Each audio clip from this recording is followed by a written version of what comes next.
Joseph asks, Gary, how do you analyze all the social media data that you get every day, personally and corporately? What's the corporately part? Like, how does VaynerMedia do it versus me? I do it completely on what got me here in the first place. And Brian, this might be interesting, Brian. It'd be interesting. This is probably to make me feel good, but you can go anywhere you want with it. You have an interesting perspective because you were actually there when my thing happened. Mm-hmm. There's not that many people that were. So, I did it back then on feel. I was right about a lot of things intuitively, and that's what I do now. I mean, I just read it. I read my feeds, I read my comments, I look at the engagement levels on what I'm putting out. So I'm an analyst on my own stuff. Vayner as a corporate entity is doing it much more Excel sheet than gut feel than I am. They're analyzing numbers deeper. They're converting that into a report for their clients. I'm sure you guys do similar stuff, but me personally, I'm just reading it. Like, I'm watching how fast I get likes on Instagram when it's convenient, not every post. If I'm on a plane and I do it right before I take off, and as soon as I get the Wi-Fi, I can look at it. Like, there's kind of serendipity to the way I analyze, but I'm feeling it. I was very intuitive in the way I marched in 06, 7, 8, and 9. A lot of those things worked out. I continue to do that.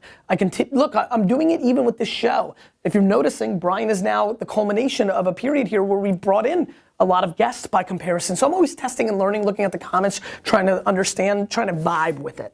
Right? The one thing I will say about you as your friend is that you've always cared, right? So at a time where we've come up with a lot of people over the years that just really tried to buy into the hype or create the hype and really try to grow their fan bases and all of that activity without actually adding value to the community. You're still hustling probably harder than ever before, maybe more than you did early on.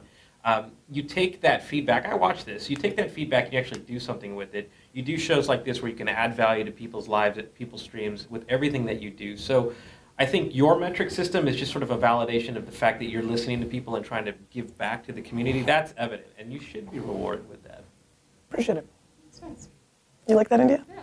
I think that's and by the way, I have been asked by 900 people to sit in this seat and do this, and we've been at 6 and 5, and one of them was my father-in-law. So it's not, I think it speaks to your way as well. And then there's all the behind the scenes stuff that you and I know, which is there's the business stuff, and you can be very business oriented. This is a good lesson for you, a lot of the youngsters. There's the black and white business stuff like, yo homie, support my book. Sure, I could do that. But then there's just life, right? Like when somebody's sick, when you post something on your Facebook that you're having a tough time, or all the people that we share in common that we've never sat in the same room with, that how they talk about us to each other when we get brought up in a setting, right? It's all those other things that are part of the equation as well.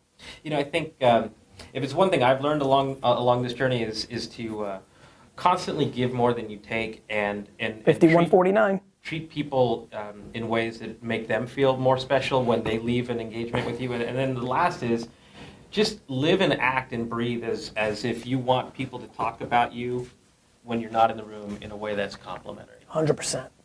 Legacy and brand.